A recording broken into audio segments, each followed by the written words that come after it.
Welcome back to and here is today's question. What do you see new practice owners struggle with that they don't expect to struggle with? I love this question. I feel like this person is a planner. Before I get into it, I would like to thank Therapy Notes for sponsoring Ask Allison. I've talked about them for years. I know their features by heart, and you probably do too if you've been listening, but here's what really sets them apart. First, they genuinely care about your experience. It is not just about troubleshooting. They actively implement user-suggested features like therapy search, secure messaging, clinical outcome tracking, real-time insurance checks, and a smooth super bill process. Everybody at Therapy Notes believes in the product and wants you to love it too. Plus, they're independently owned, which means no venture capital and no pressure to prioritize investors over customers.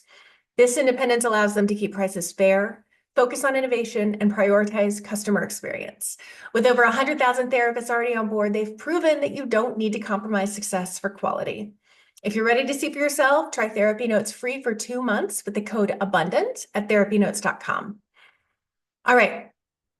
One of the biggest pitfalls is in new practice ownership is having unrealistic expectations about how quickly your practice will grow. So I want to set the record straight. Building a full private practice takes time, even if you're doing all the right things. The seeds that you plant today, like networking or optimizing your SEO, they might not sprout for months. So thinking about it like a home renovation. Always build in a contingency budget. This could mean having more savings than you think you'll need or taking on a part-time job while you grow your practice. That does not mean you're failing. It means that you are smart and you are strategic. The key is to stay patient and consistent with your marketing. Growth takes time. You might want to quit your marketing if you think you're supposed to have an automatic response to it. But in order to get where you need to go, you need to be consistent without the response that you want over a period of time. Another thing that happens is if you are starting out with a full or nearly full practice from a previous job, you might feel like you've hit the jackpot. So maybe you have left a group practice and you've brought a good number of your clients with you. And while that's an amazing start, it can come with a lot of challenges. For example, you might not have time to set up the systems that are efficient and that are optimized and have a solid marketing plan in the way that people who start without a bunch of clients have the opportunity to create. You may realize later that the clients you started with are not your ideal niche, and you might end up getting more of those clients because you're now building a reputation in a different niche. Graduating clients can create a really steep drop off in your caseload. If you don't have a marketing plan that you've been working, filling those spots becomes really stressful. So if you're starting full, I want you to carve out time, just 1 to 2 hours a week, to work on your business instead of in your business as a clinician. Use that time to learn about marketing, to refine your paperwork, or to clarify what you really want your practice to look like. Every private practice has natural dips. Summer, December, you name it. These are normal, especially in the first few years. It's easy to let a dip trigger fear and panic, which can lead to overcorrecting or even creating a self-fulfilling prophecy. So instead of spiraling when you have a dip, I want you to save a little extra during the busier months to cover the slower months. I want you to remind yourself that dips are temporary. They do not reflect the quality of your work.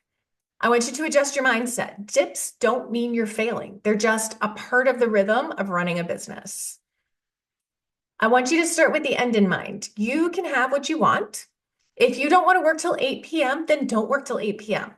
If you don't want to take insurance, don't take insurance. If you start with the end in mind and you build the practice you really want to be in, then you'll avoid a lot of transition and struggle later. You'll get full, I promise, if you are following marketing best practices and you are being consistent. It might not be on your timeline. Let's be real, it's never on our timeline. We always want to be full last week, but it will happen if you keep going. Building a practice is not just about strategies, it's about mindset. So whether you're dealing with slow growth, a full start, or seasonal dips, staying calm and staying focused is going to help you navigate whatever challenges you face, and you will face challenges in business ownership. If any of this resonates with you and you want to dig deeper, I have a free worksheet for you in this guide. It's called 6 Tools to Shift Scarcity Mindset, because it happens to all of us. DM me the word sheets to get this week's worksheet, and you'll also have access to all the other free worksheets.